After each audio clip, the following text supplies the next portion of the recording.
Hello বন্ধুরা, মিতালি কিচেনে স্বাগত। চলে আসলাম নতুন একটা রেসিপি নিয়ে। আজকে বানাবো ঢ্যাঁড়সের দই সর্ষে।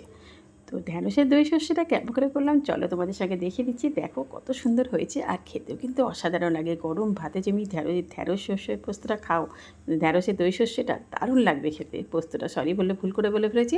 এখানে নিয়ে নেব দু রকমের সর্ষে, আছে কিছুটা সাদা সর্ষে আর আছে কালো সর্ষে, তার সঙ্গে নিয়েছি কাঁচা লঙ্কা।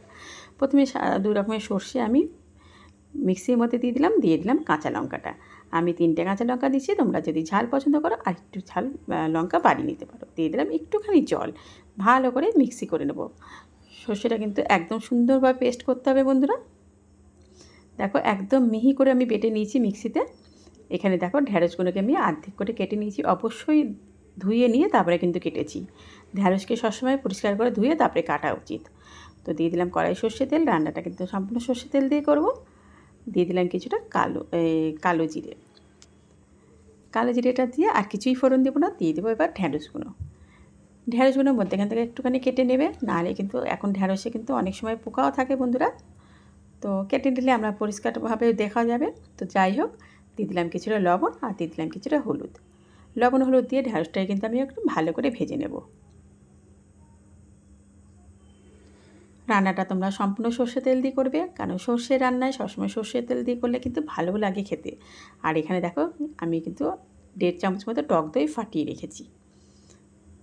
তো দেখো ঢ্যাঁড়সটা কিন্তু ভালো করে ভাজা হয়ে গেছে লাল লাল করে। এর থেকে বেশি ভাজবে না, তাহলে কিন্তু চিমড়া হয়ে যাবে ঢ্যাঁড়সগুলো। এবার কিন্তু আমি যে সর্ষেটা 2 রকম বেটে রেখেছিলাম সেটা কিন্তু দিয়ে দিলাম। সিম্পল রান্না বন্ধুরা। দিয়ে দিলাম একটু মশলা ধোয়া জল। গ্যাসটা অবশ্যই এখন কমিয়ে রেখে দিয়েছি। সর্ষে দিয়ে যদি বেশি ফোটাও তাহলে কিন্তু তেতো হয়ে যাবে। কাজে সর্ষে দিয়ে আমি একটুখানি সঙ্গে সঙ্গে জল দিয়ে দিয়েছি। একটু নাড়াচাড়া করে নিলাম। দেওয়ার পর দিয়ে দেবো আন্দাজ করে জল। বেশি জল দেবো না, কারণ ঢ্যাঁড়স এমনি নরম, তার মধ্যে ভেজে নিয়েছি, তাই কিছুটা সেদ্ধ হয়েই আসছে। আর এটা গা মাখা হবে। তো দেখো আন্দাজ করে আমি কিন্তু জল দিয়ে দিয়েছি। এবার আমি দইটা যে ফাটিয়ে রেখেছিলাম দইটা, এবার কিন্তু আমি দইটা দিয়ে দিলাম। জলটা দেওয়ার ফোটার পরে কিন্তু দইটা দেবে, তার আগে দইটা দিলে কিন্তু দইটা অনেক সময় ফেটে যায়।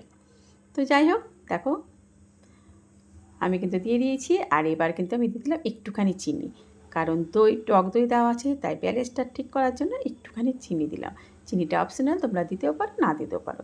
তো কেমন লাগছে আমার রান্নাটা বন্ধুরা অবশ্যই জানিও। যদি ভালো লাগে তো প্লিজ একটু সাবস্ক্রাইব করে দিও। আর হ্যাঁ, বেল বাটনটা অন করতে ভুলো না কিন্তু, নাহলে নতুন নতুন রান্না তোমার কাছে পৌঁছাবে না। তো দেখো আমার কিন্তু ফাইনালি রান্না কমপ্লিট হয়ে এসছে। নামানোর আগে একটুখানি কাঁচা সর্ষে তেল দিয়ে দেবো, জাস্ট অসাধারণ লাগবে খেতে। গরম ভাতে একবার খেয়ে দেখো এই ঢ্যাঁড়সের দই সর্ষেটা। কথা দিচ্ছি তোমাদের ভালো লাগবেই লাগবে। তো সবাই ভালো থেকো। নতুন নতুন রান্না নিয়ে আবারও চলে আসবো তোমাদের মাঝে। সবাইকে জানাই আজকের মতো টাটা।